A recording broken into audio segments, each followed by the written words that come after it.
Hello, this will be a pretty short video as I'll just be going over the version 5 changes and not the entire kit this time.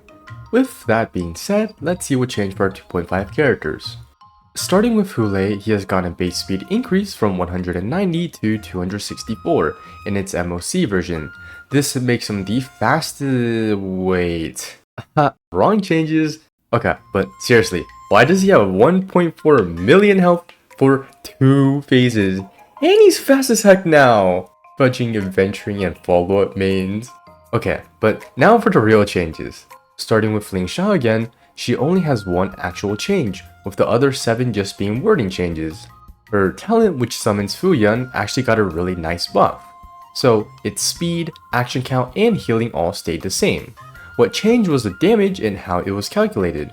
So previously, Lingsha's summon, when it was their turn, launched one instance of an attack, dealing 90% of her attack to everybody and 10 toughness damage. Now, it only deals 75% damage to everybody, but it actually now sends an additional hit to the enemy.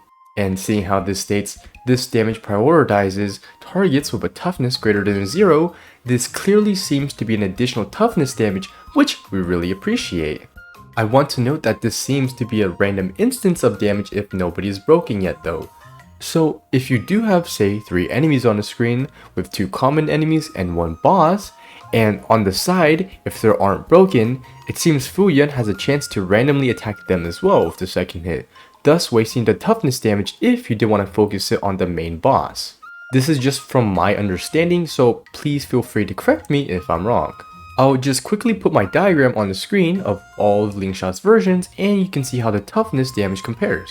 The main thing to know now and understand is that Lingsha is now pretty dang good in the single target scenario when it comes to breaking. Instead of Gallagher winning by a decent bit in my scenario right here, they are now basically neck and neck, with Lingsha now further winning in 2 or more targets. So as opposed to what I said previously, overall with these changes, it may be a bit difficult to justify pulling her if you do have an E6 Gallagher. He really is just so good, but if you like her, then of course you should pull her. But if I had to place her in a Pride Wins tier list, she's honestly on the border of 0.5 and 1 with Luocha, and you can argue for both sides, but I'd honestly put her near Luocha in the MOC tier list. I think now that Lingsha does more single target toughness damage, you can definitely justify pulling even if you do have an E6 Gallagher. But I still stand on what I said on how many people may not need to pull for Lingsha as people are already satisfied with their Gallagher, as we can see from this comment. But with the addition of someone like Lingsha, you can also place her on a break team which frees up your Gallagher if you want to use him on a different team. Going back to the tier list, I would say Lingsha now solidly sits at 0.5 alongside Gallagher and the others. Also, from the comments in my previous video, some people were saying how she can potentially be used in the future summon type team. So just imagine we got a Robin-like support that action advance all summons like Lightning Lord. Just saying, that'd be pretty cool. Now to Moze. Moze has had his base attack increased by around 53 while losing 3 base speed. I don't believe him losing that speed is too impactful, and as such I think this is a nice buff, making him benefit more from attack percent substats. He still is very fast by the way.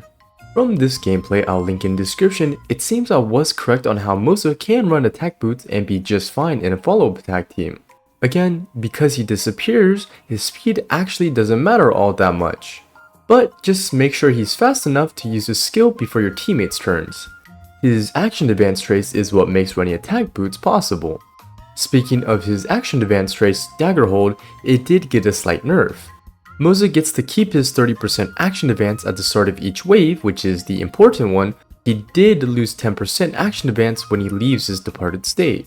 I don't exactly know how this would impact his performance in game, but I'll assume this nerf is pretty negligible from the gameplay I'm basing this assumption on. Lastly, his ult got a multiplier buff, with him doing 8% more damage now.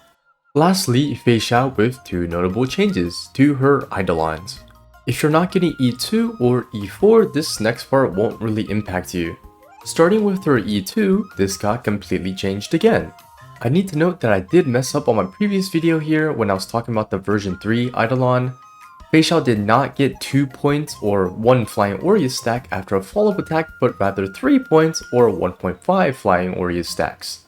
Though version 3 wasn't as broken as version 1, E2, it still was really good. In this version, she gets an additional stack of Flying Aureus when her teammates do a follow-up attack, up to 6. So how does this compare to her previous version which gave her an additional stack every Feixiao follow-up attack?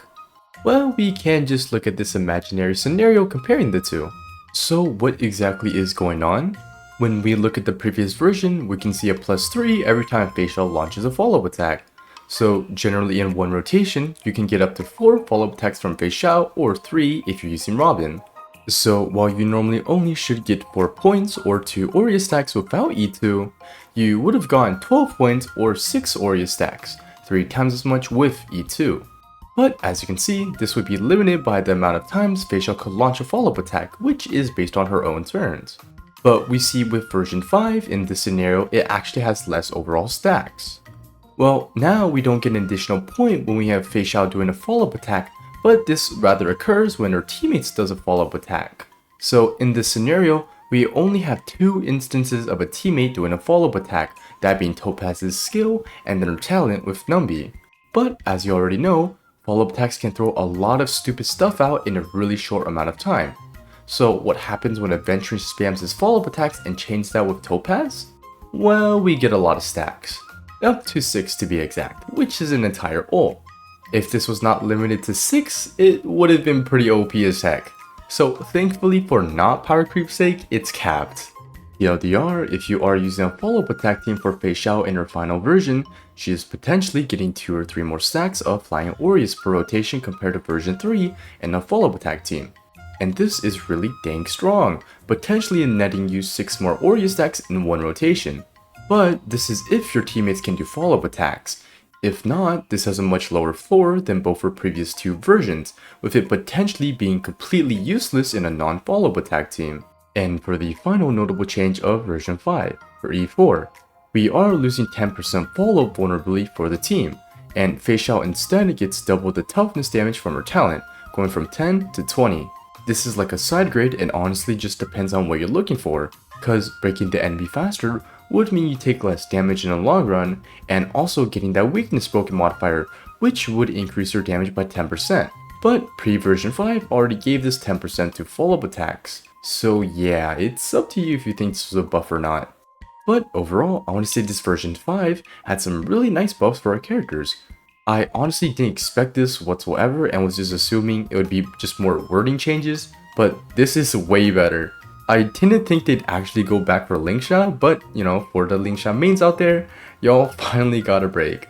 And thankfully there were no nerfs. And that's that. This was a pretty short and sweet video. But thank you guys and gals for 1300 subscribers. Now I got more fans to interact with. If you have anything to say or have questions, you can just type it in the comments. I'll probably respond or at least see the comments. I'm currently working on my Genshin video right now, but besides that, thank you for watching and